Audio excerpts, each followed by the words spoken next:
आप देख रहे हैं आई विजन नेटवर्क और ये है सिटी चैनल। नई सोच नई दिशा।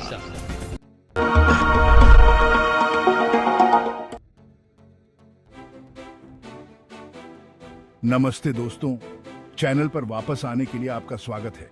आज मैं आपके लिए इंडिया के पॉलिटिकल नज़ारे से कुछ दिलचस्प खबर लेकर आया हूं। चलिए सुर्खियों में गोता लगाते हैं। प्रशांत किशोर ने एक बार फिर बिहार में बीजेपी के राजनीतिक दांवपेच पर अपनी टिप्पणी से हलचल मचा दी है। जी हां, पॉलिटिकल स्ट्रैटेजिस्ट प्रशांत किशोर, जो अपने तेज पॉलिटिकल सोच के लिए जाने जाते हैं, उन्होंने बीजेपी पर बिहार की कमान नीतीश कुमार को सौंपने का आरोप लगाया है ताकि 35 सांसदों को सुरक्षित किया जा सके। आपने सही सुना। इस आरोप से पता चलता है कि बीजेपी ने बिहार के लोगों के लंबे समय के हितों से ज्यादा अपने अल्पकालिक राजनीतिक फायदे को प्राथमिकता दी। किशोर के बयान ने काफी विवाद खड़ा कर दिया है। उनके दावे इंडियन पॉलिटिक्स में होने वाले कथित गुप्त समझौतों पर रोशनी डालते हैं। ये दावे नीतीश कुमार की पार्टी के साथ गठबंधन करने के बीजेपी के इरादों पर गंभीर सवाल उठाते हैं। अगर ये आरोप सही साबित होते हैं तो इसका बीजेपी की छवि और बिहार में भविष्य के चुनावी संभावनाओं पर महत्वपूर्ण प्रभाव पड़ सकता है। अब थोड़ा और गहराई में चलते हैं। किशोर की टिप्पणियां हमें इंडियन पॉलिटिक्स की जटिल दुनिया की झलक देती हैं, जहां राजनीतिक फायदे के आधार पर गठबंधन अक्सर बनाए और तोड़े जाते हैं। यह घटना इंडियन पॉलिटिक्स में अधिक पारदर्शिता और जवाबदेही की आवश्यकता की एक कड़ी याद दिलाती है। बीजेपी और नीतीश कुमार के बीच कथित समझौता लोकतांत्रिक मूल्यों की क्षरण और मतदाताओं के साथ छेड़छाड़ की चिंता पैदा करता है। यह राजनीतिक दलों के भीतर की ताकत की गतिशीलता को भी उजागर करता है और प्रशांत किशोर जैसे पर्दे के पीछे काम करने वाले व्यक्तियों के प्रभाव को उजागर करता है। इस पूरे प्रकरण ने इस तरह के कार्यों पर अंकुश लगाने के लिए चुनावी सुधारों की आवश्यकता के बारे में बहस छेड़ दी है। अगर सच साबित हो जाते हैं तो इन आरोपों के बीजेपी की विश्वसनीयता और उसके सहयोगियों के साथ संबंधों पर दूरगामी परिणाम हो सकते हैं। यह इंडियन मतदाताओं के सामने मौजूद चुनौतियों को रेखांकित करता है, जो अवसरवाद और पारदर्शिता की कमी वाले राजनीतिक परिदृश्य में अपना रास्ता बनाते हैं। प्रशांत किशोर के साहसिक दावे इंडियन पॉलिटिक्स की जटिल गतिशीलता और चीजों को खत्म करने के लिए थोड़ा सा लाइफस्टाइल और एंटरटेनमेंट न्यूज। किशोर के आरोपों के बारे में आप क्या सोचते हैं? मुझे नीचे कमेंट्स में बताएं। आपको अपने बच्चों की चिंता है कि नहीं है? जरा हाथ उठाइए जिसको उसको चिंता है, जोर से बोलिए। हाथ उठाकर बोलिए, अपने बच्चों की चिंता है कि नहीं है? जोर से बोलिए, जोर से बोलिए। अपने बच्चों की चिंता है कि नहीं है? है।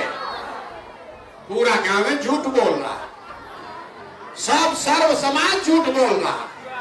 आपने हाथ उठाया, कह दिया कि हमको हमारे बच्चों की चिंता है। हम आपके गांव में आज आए हैं। रास्ता में अगर 500 बच्चा मिला है, 500 बच्चा आपका मिला, आधे से ज्यादा आपके बच्चों के शरीर पर शुद्ध कपड़ा नहीं है। जितना बच्चा यहां दौड़ रहा है देख लीजिए, ज्यादातर बच्चों के पैर में हवाई चप्पल भी नहीं है। सुबह से शाम तक हम पैदल चलते हैं। अभी तक यहाँ देखिए विद्यालय है, यहाँ किसी का बच्चा इसमें पढ़ नहीं रहा है। या तो आपका बच्चा पढ़ने गया नहीं, और गरीब का बच्चा अगर पढ़ने गया भी तो 9-10 बजते बजते खिचड़ी खा के रोड पर घूरा पर दौड़ रहा है। ये आपके बच्चे हैं, आप हंस रहे हैं। लोगों से पूछते हैं, अरे भाई अपना बच्चा को कपड़ा काहे नहीं पहनाते हो, चप्पल काहे नहीं खरीदे हो? लोग कहता है इतना गरीब हैं, कहां से खिलाए, कैसे अपना बच्चा को पढ़ाएं? तो मेरे भाई, जिन नेताओं ने आपको इतना गरीब और लाचार बना दिया कि आपके बच्चे के शरीर पर कपड़ा नहीं, पैर में चप्पल नहीं, खाने के लिए भरपेट भोजन नहीं, कोई बच्चा बीमार पड़ जाए उसके लिए दवा डॉक्टर नहीं, वही नेता कल आएगा वोट मांगने तो जितना लोग अभी हाथ उठाए थे इसमें से ज्यादातर आदमी जाति के नाम पर 500 रुपया के लालच में मुर्गा भात खाकर लालू के डर से भाजपा और भाजपा के डर से लालू का नारा लगाकर उसी नेता को जाकर वोट दबाओगे। और यहाँ हाथ उठा के कह दिया हमको हमारे बच्चे की चिंता है। अगर आपने हमने वोट दिया मोदी जी का भाषण सुन के कि मोदी जी गुजरात में बड़ा विकास किए हैं, तो भैया गुजरात में तो मोदी जी विकास कर रहे हैं। पूरा देश का पैसा ले जाकर गुजरात के गांव-गांव में फैक्ट्री लगा रहे हैं और पूरे बिहार से मधेपुरा से आपके गांव से आपके बच्चे गुजरात में जाकर नौकरी मजदूरी कर रहे हैं कि नहीं कर रहे हैं? तो कौना बात पर आप लोग वोट दिए हैं जो नहीं मिल रहा? अरे हाँ, अभी तो आप बोले कुछ नहीं मिल रहा है।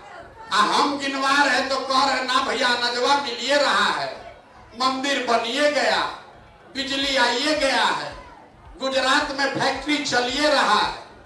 अरे भाई यही बताने के लिए 2 बरिस से पैदल चल रहे। बोइएगा बबूल तो आम कहां से खाइएगा? वोट दीजिएगा 4 किलो अनाज के लिए तो आपके बच्चों के लिए रोजगार कहां से मिलेगा? वोट दीजिएगा मंदिर के मस्जिद के लिए तो आपके लिए फैक्ट्री कैसे बनेगा? वोट दीजिएगा जाति के नाम पर तो आपके बच्चों के लिए पढ़ाई कहां से होगा? यही बताने आए। आप मोदी को वोट दिए 4 किलो अनाज के लिए तो अनाज मिल रहा है। मोदी को वोट दिए मंदिर के लिए, मंदिर बन गया। लालू जी को वोट दिए आवाज के लिए, आवाज मिल गया। नीतीश को वोट दिए बिजली के लिए, बिजली मिल गया। इसी तरह अगर अपने बच्चों के पढ़ाई के लिए रोजगार के लिए भी वोट दोगे तो चाहे नीतीश को दो कि लालू को, वो भी आपको मिलेगा। लेकिन पूरा गांव क्या बोला है? अपने बच्चों के नाम पर आप बोले हैं कि भैया जीवन में आज तक पढ़ाई रोजगार के लिए वोट नहीं दिए, तो जो जिसके लिए वोट दिए वो मिला और जिसके लिए वोट नहीं दिए वो नहीं मिला। इतने बात समझाने आए।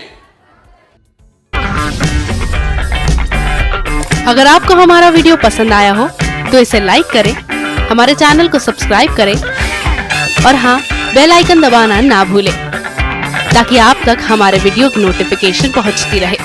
आप अपना सुझाव हमें कमेंट बॉक्स में दे सकते हैं। हमारे साथ जुड़ने के लिए शुक्रिया।